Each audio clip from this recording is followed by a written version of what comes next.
Amigos televidentes, saludamos en esta ocasión a la doctora Cintia Viteri, asambleísta de Madera de Guerrero. Bienvenida, asambleísta. Gracias a ti por la invitación. Quisiera comenzar con un tema que causa, por un lado, sorpresa y un poquito de preocupación. Justamente fue referido por el presidente de la República en el último enlace sabatino, en el que, al parecer, se analiza la posibilidad de que los ministros y funcionarios de Estado del Ejecutivo no acepten entrevistas de los medios privados que el presidente de la República los califica como negocios con fines de lucro.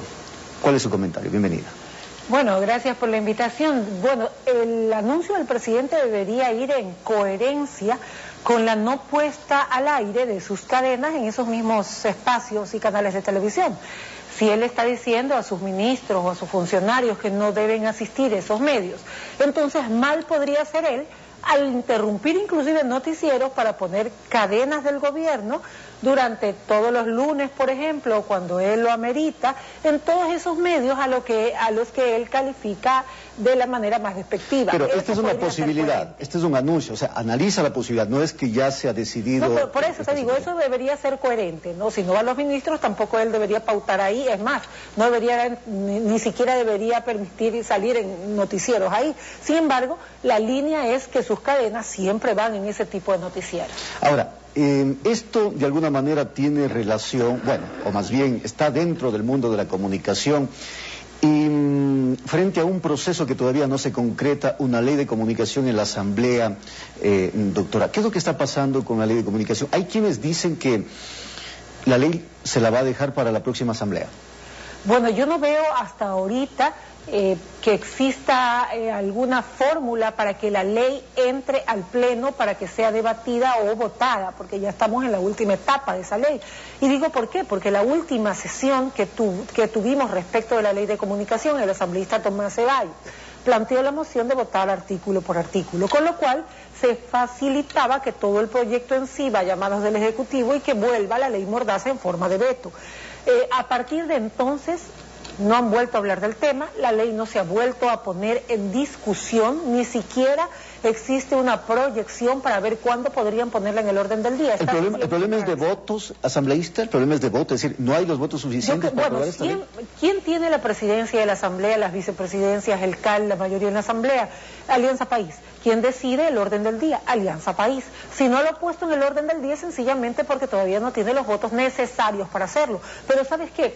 Para mí antes, inclusive que esta ley, deberían poner ya en debate el Código Procesal Penal, Código Penal y Código de Ejecución de Penas. Para mí eso tiene que ver con la vida, que es el primer derecho humano que deben proteger, porque sin vida de nada te sirve la libertad de expresión, porque los muertos no se expresan. Ahora, a propósito de eso, del gran Código Integral Penal que se está analizando en la Asamblea, o más bien, me parece que está todavía en la comisión, hay algunos temas polémicos vinculados sobre todo al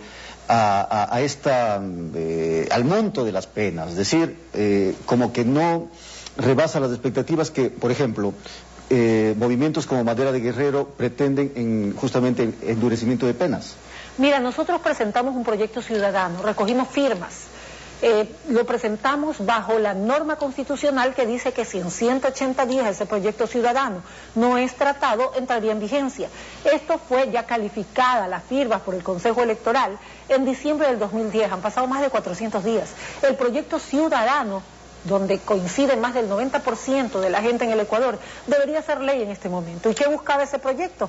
No permitir que en crímenes atroces exclusivamente, como por ejemplo violación de niños, asesinatos de niños, asesinatos de cualquier forma o tipo, que le quiten la vida a otra persona, secuestros, violaciones, que en este tipo de delitos, además de la prisión preventiva que rige durante la etapa investigativa, se cree la detención obligada solamente para la etapa del juicio, para que esa persona acusada de un crimen atroz no utilice además con la figura de jueces corruptos, el año sin sentencia para salir en libertad y volver a quitarle la vida a otro, a delinquir nuevamente, atentando contra la gente. Ese es un punto. El otro, que las medidas alternativas tampoco se las den en este tipo de delitos. Y el otro, que tampoco se dé a reincidentes y criminales peligrosísimos la rebaja de penas como se le ha venido dando de manera indiscriminada. Pero ustedes se pronunciaban también porque la cantidad de años, claro, que se le otorgue justamente a esa persona. Nosotros que estamos planteando en este proyecto ciudadano, que te digo es firmado por la gente, pero recoge el sentimiento de más del 90% de la gente, que quien comete un crimen tenga una pena por un crimen, pero quien asesina a 2 personas tenga el doble de la pena, y quien asesina a 3 tenga el triple de la pena.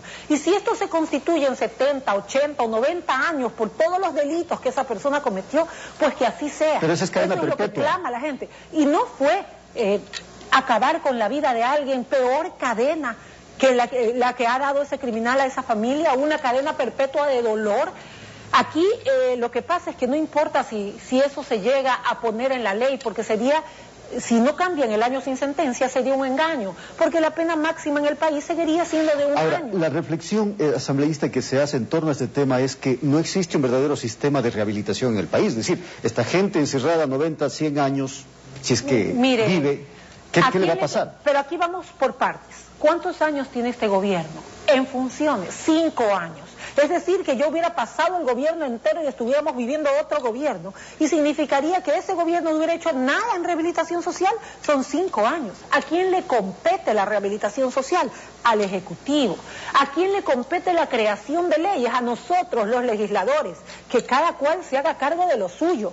Pero los legisladores no podemos esperar a que el Ejecutivo haga su parte respecto de la rehabilitación social, para hacer la nuestra respecto del endurecimiento de penas y del combate a los delincuentes, criminales, asesinos, secuestradores y violadores. Nosotros hacer lo nuestro, y que el Ejecutivo, el gobierno, haga lo que le corresponde, que es la rehabilitación social. Hay otro tema, y también polémico, el juzgamiento de los menores como mayores de edad. Ustedes tienen una posición en torno al tema, pero parece ser que esta posición no va a pasar. Mire, la posición nuestra y de la ciudadanía en gran medida, de los ecuatorianos en gran medida, es que si una persona de 16, 17 o cerca de 18 años le quita la vida a 1, 2, 10 personas, tiene que pagar la pena por el delito que cometió, que sea en centros especializados, donde no se mezcle con el resto de delincuentes, bienvenido sea. Pero no puede ser que alguien que haya quitado la vida a 10 tenga una pena máxima, como está planteando el oficialismo, es decir, la Alianza País, de 5 o 6 años, de, ¿cómo le llaman ellos?, de reeducación, de recluirlos en un sitio, pero solamente para aquello y por una pena mínima, por un espacio mínimo. No.